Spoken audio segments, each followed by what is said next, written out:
Assalamualaikum warahmatullahi wabarakatuh. Nama saya Wika Nuril Aziza, NIM T 2019-379.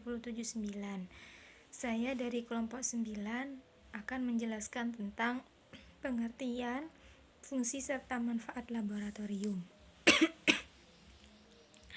Secara etimologi, laboratorium itu berarti tempat kerja.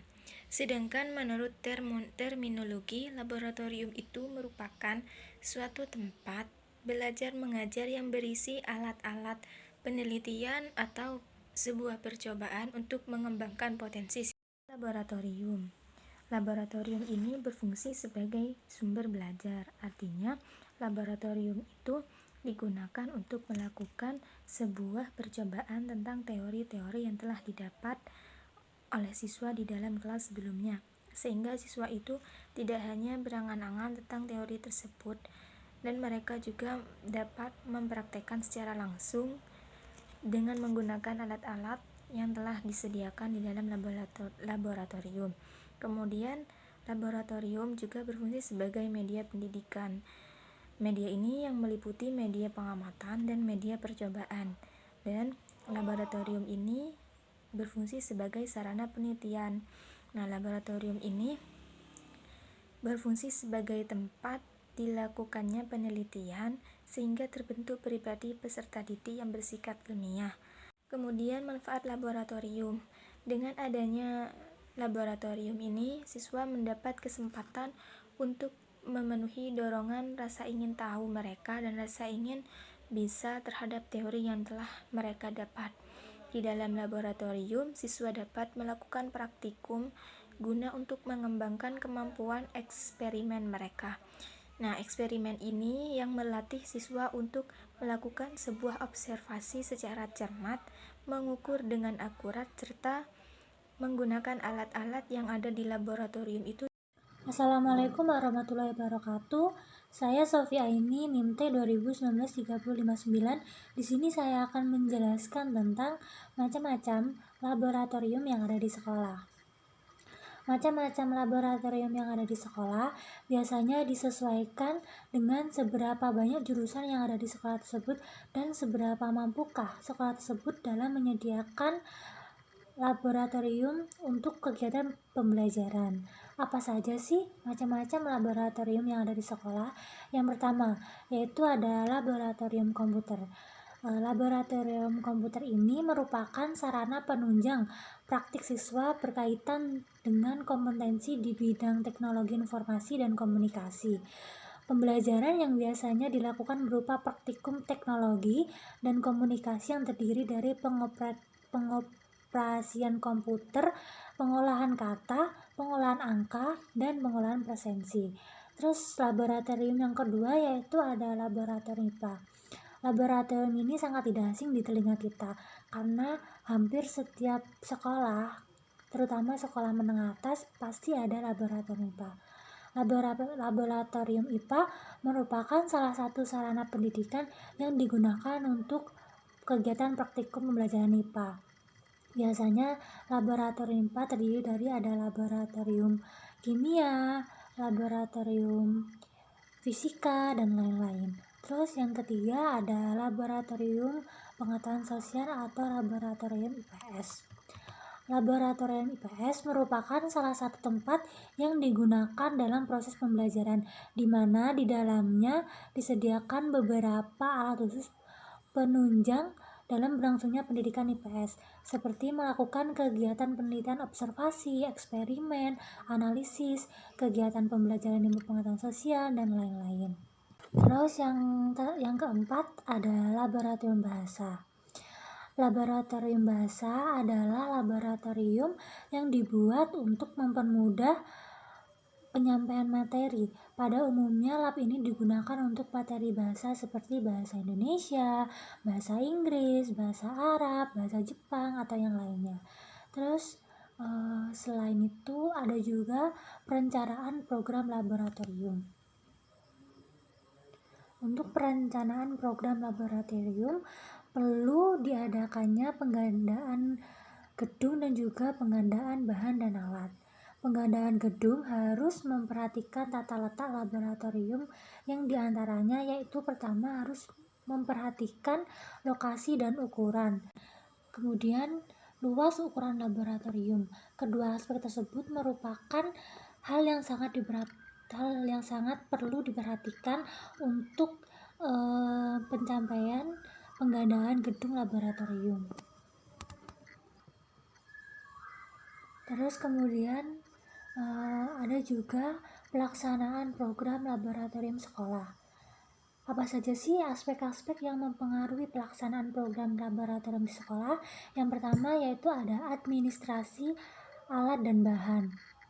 Adapun tujuan dari administrasi alat dan bahan yaitu agar lebih mudah untuk mengetahui letak dan pengambilannya sehingga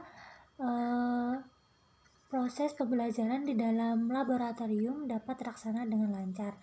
Yang pertama kita harus memperhatikan yaitu jenis alat dan bahan yang ada. Terus kemudian jumlah masing-masing alat dan bahan.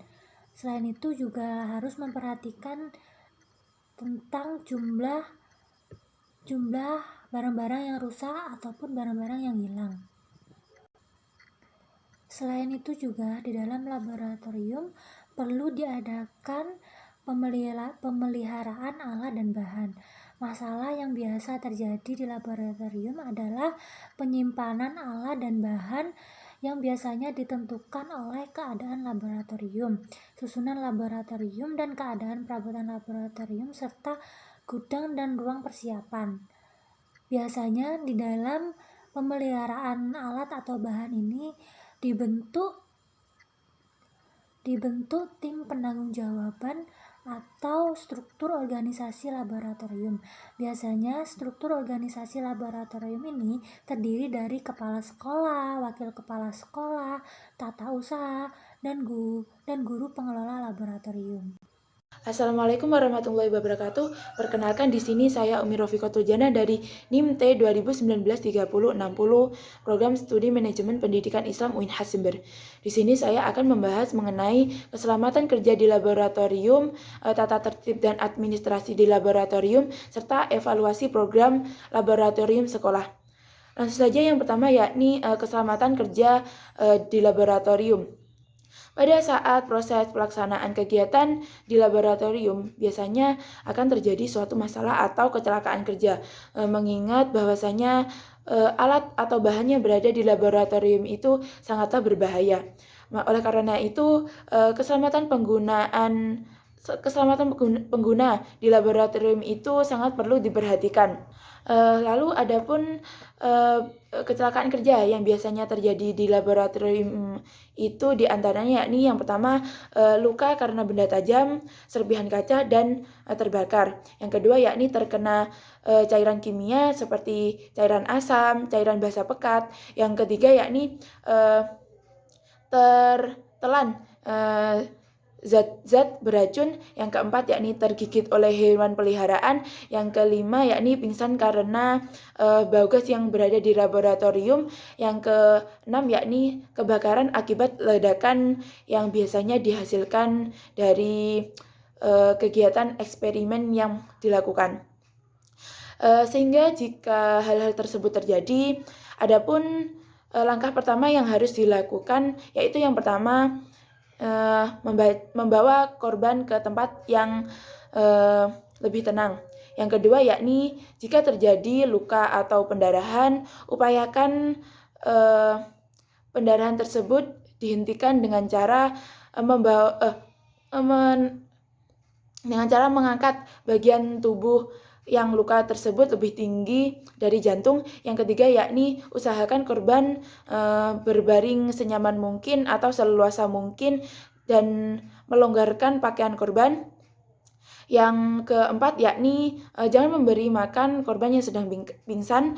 Dan yang kelima yakni selanjutnya yaitu segera minta pertolongan ke dokter. Adapun yang selanjutnya yakni tentang tata tertib dan administrasi laboratorium sekolah. Untuk menjaga keamanan dan fasilitas laboratorium agar tidak mudah rusak, maka adapun hal-hal yang perlu diperhatikan dalam penggunaannya.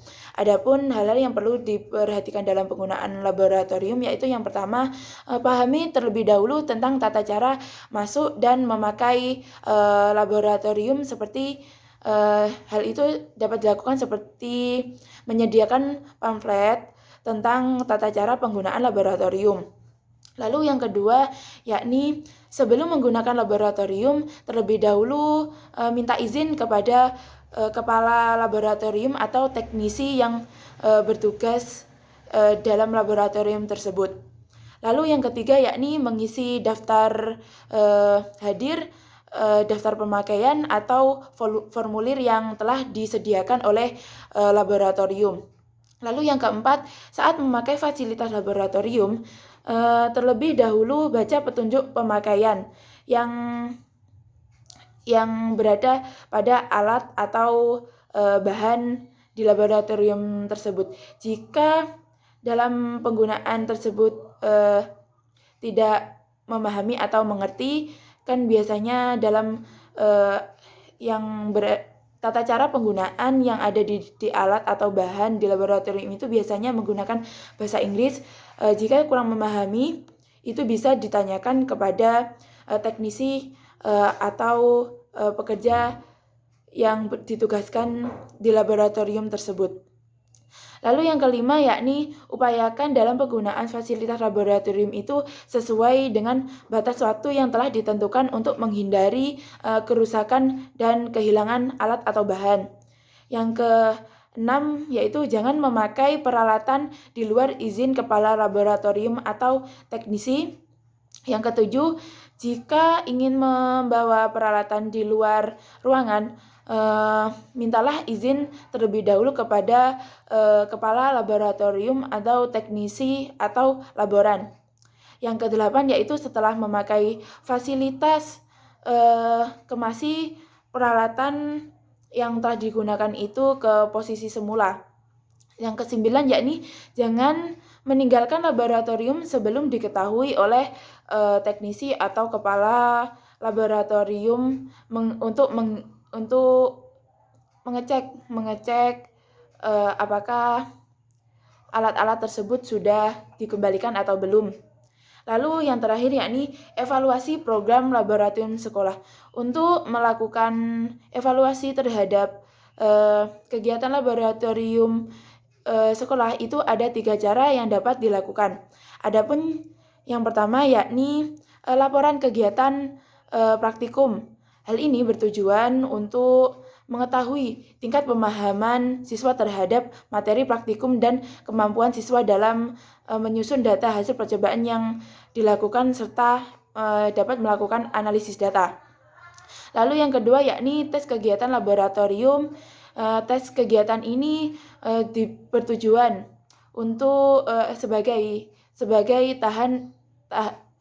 bahan evaluasi.